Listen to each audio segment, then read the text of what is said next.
We're in Bishop's Waltham today in Hampshire, and this is the fish shop of Peter Atkinson. And Wednesday night last he was on BBC TV South Today, and they're very interested in the information he has outside his shop on these boards.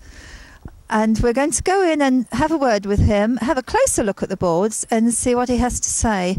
His principal concern is about the fishing industry, what they're doing to it, bureaucracy, etc., etc., because we know that our fishing industry is dying. It's been pinched from us by other countries, by various diktats from the European Union, and by our government being complicit in doing this, which they didn't have to do. They could always say no, but they didn't. So let's go over and talk to Peter now and see what he has to say.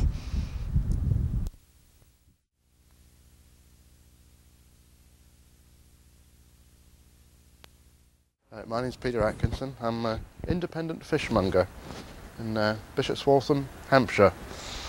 As you can see, lovely little traditional fishmongers. Very few of us left. We're a dying species now. A bit like the business that I'm in, really. One reason or another, EU, politicians in general, politics, bureaucracy, lots of it, has created an industry which is, well, has decimated an industry. I've got, as you can see outside my premises, I've got a few blackboards with a few comments, and one particular beef at the moment is trading standards. Trading standards have given me a few thoughts lately on the fact that I have to give you a full account of traceability of where all my seafood comes from, which is all well and good, fair enough. As long as people can see it's from the sea and it's fresh and it's the right price, then hopefully that's enough information. But that's not the case anymore. I've got to tell you, as I state quite clearly here, that my fish comes from Zone 27 Northeast Atlantic, for example. That includes all the fish that you can buy and is landed into Cornwall or into Lerwick, Shetland, that far apart. And also all the fish that's caught in Norway, Greenland, Iceland, not all part of the EU as well. Funny enough, their industry is all relatively intact and ours is in complete tatters. Common agricultural policy and the common fisheries policy are two beasts alike, and both had a pretty serious effect upon the industry. Now, I digress a little bit there, but going back to my particular issue with the trading standards thing, is why on earth do we have to have so much of this, what is really irrelevant information for the customer? I'm all in favour of the customer having awareness of where everything comes from, how it got there, how old it is, the price, etc., etc. But is it really necessary to have as much information as this? Is it relevant? No, I don't think so.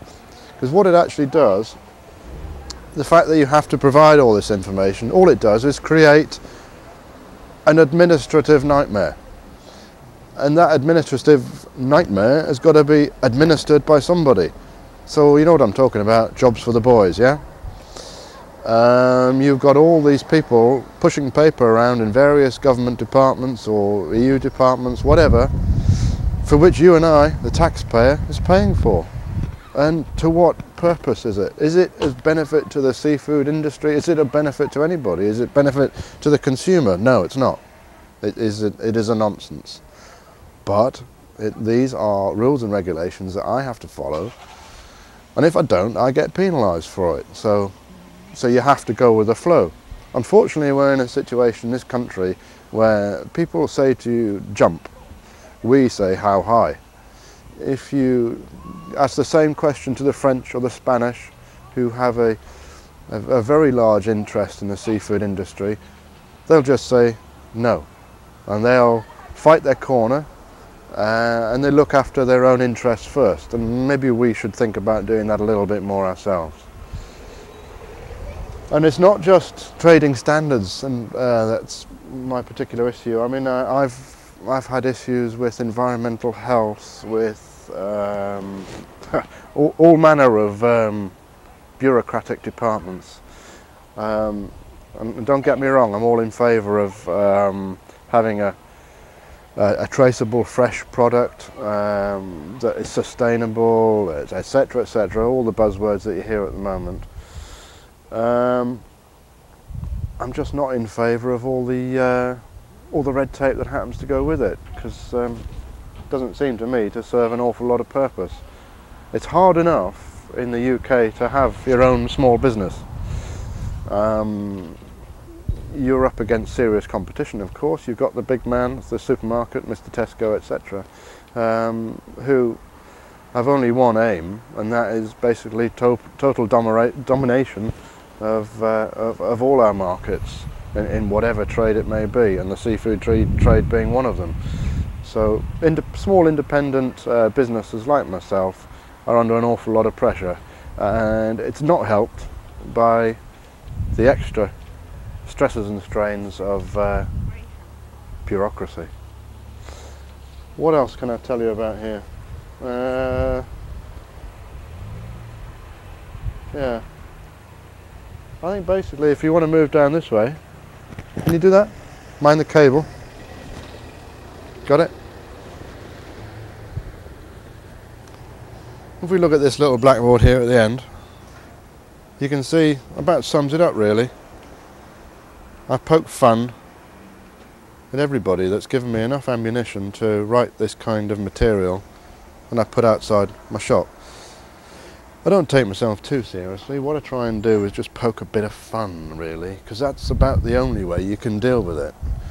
I'm not one for extremism in any shape or form. All I'm trying to do is look after, number one, protect my business, because my business earns me a moderate living to which I feed my little family. And I'm getting a little bit hacked off with everybody trying to interfere and take their little piece away from it. So I make these comments just to keep my own sanity. I hope you enjoy, and I hope we'll all see you back here buying a bit of fresh seafood from a real fish shop. Thank you very much.